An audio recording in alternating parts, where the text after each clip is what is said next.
Dokumentų katalogų įkėlimas į sistemą. Šis vaizdo įrašas skirtas pademonstruoti, kaip vartotojas gali įkelti į sistemą visą katalogą dokumentų vienu metu, kad nereiktų kelti po vieną dokumentą atskirai. Tai itin patogu, kai į sistemą norima įkelti daugiau negu vieną dokumentą. Taigi tam, kad sukelti katalogą pilną dokumentų, mums reikia prisijungti prie BSS IT programos.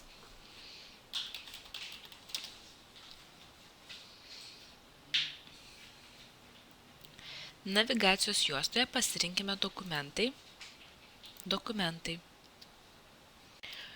Spauskime mygtuką Pridėti.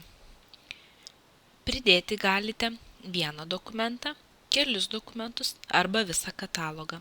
Taigi pasirinkime, kad kelsime visą katalogą ir pasirinkime katalogą iš savo kompiuterio.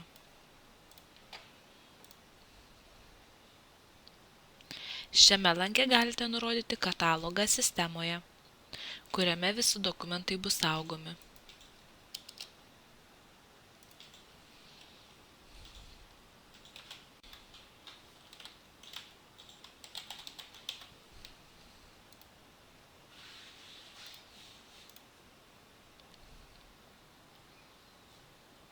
Taip pat galite parinkti dokumentams tipą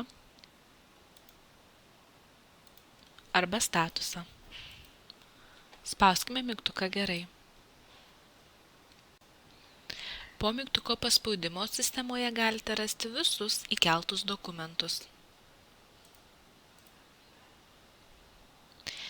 Taigi toliau darbą su dokumentais tęsite sistemoje, kur jums pasiekiama naršyklės pagalba. Jeigu reikia, galite dokumentus registruoti, susieti, įkelti į bylas ar atlikti kitus veiksmus.